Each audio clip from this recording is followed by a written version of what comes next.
लेकिन अगर मैं आपसे कहूं कि मेटल को जोड़ने की कला बहुत पुरानी है, मेरा मतलब है सच में बहुत पुरानी। इससे पहले कि किसी ने आर्क वेल्डर या एमआई गन का सपना भी देखा हो, हमारे पूर्वज ये पता लगा रहे थे कि मेटल के दो टुकड़ों को एक कैसे किया जाए।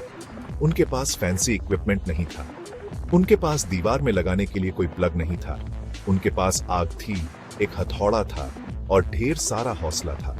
ये सिर्फ एक काम नहीं था, ये एक तरह का जादू था जो जरूरत से पैदा हुआ और पीढ़ियों के कड़े अनुभव से परफेक्ट हुआ। ये पुराना तरीका, इन सब का दादा, इसे फोर्ज वेल्डिंग कहते हैं। ये आज की वेल्डिंग से उतना ही अलग है जितना एक घोड़े से चलने वाली गाड़ी एक स्पोर्ट्स कार से अलग है।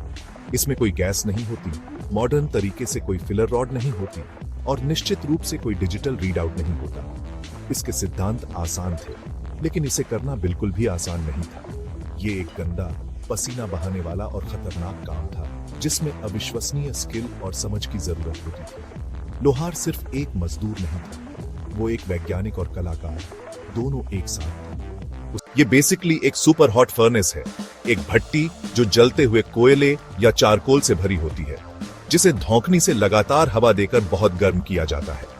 इसका मकसद मेटल को गर्म करना है, लेकिन सिर्फ किसी भी तापमान तक नहीं।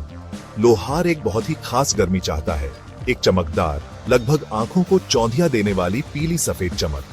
ये वेल्डिंग की गर्मी है, वो पॉइंट जहां लोहा या स्टील की सतह लगभग टॉफी जैसी हो जाती है। ये पूरी तरह से पिघला हुआ नहीं होता, लेकिन ये नरम, चिपचिपा होता है और उसी अवस्था में मेटल के दूसरे टुकड़े से जुड़ने के लिए तैयार होता है। एक बार जब मेटल के दोनों टुकड़े सही तापमान पर चमकने लगते हैं, तो असली काम शुरू होता है। लोहार को तेजी से काम करना होता है। चिमटे से वे धधकते हुए मेटल को फोर्ज से निकालते हैं और उसे निहाई पर लाते हैं। जिन सतहों को जोड़ना होता है, उन्हें तुरंत स्केल से साफ किया जाता है। वो परतदार अशुद्धियां जो ज्यादा गर्मी पर बनती हैं, अक्सर एक त्वरित ब्रश से या मेटल को निहाई पर टैप करके। फिर वे चमकते हुए सिरों को ओवरलैप करते हैं और हथौड़ा मारना शुरू करते हैं। ये सिर्फ ब्रूट फोर्स के बारे में नहीं है, ये सटीकता के बारे में है। हथौड़े का हर बार कैलकुलेटेड होता है, जिससे दो सेमी लिक्विड सतहें मिलकर एक ठोस टुकड़ा बन जाती है। हर टुकड़े के ऐसा है। मॉडर्न वेल्डिंग एडवांस टेक्नोलॉजी की दुनिया है।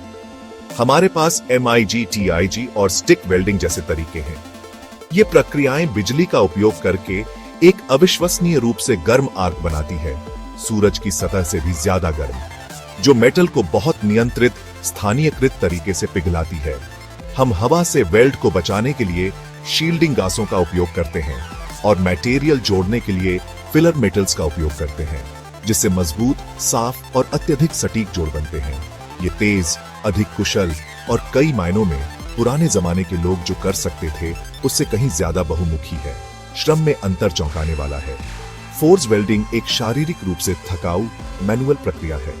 इसमें एक गर्म, धधकती फोर्ज की जरूरत होती है जो पूरी वर्कशॉप को गर्म करती है, एक भारी हथौड़े की और एक मजबूत पीठ की। लोहार सीधे आग की लाइन में होता है, चमकते हुए गर्म मेटल से जूझता है। एक मॉडर्न वेल्डर, जबकि अभी भी एक उच्च कुशल पेशेवर होता है, एक हल्का गन या टॉर्च का उपयोग करता है। वे एक ट्रिगर खींचकर वेल्ड का एक बीड लगा सकते हैं, अक्सर बहुत अधिक सटीकता और गति के साथ काम करते हैं। नियंत्रण अभूतपूर्व है। एक modern TIG welder razor blade जितनी पतली मेटल के टुकड़ों को जोड़ सकता है, एक ऐसा कारनामा जो पारंपरिक फोर्ज में असंभव होगा।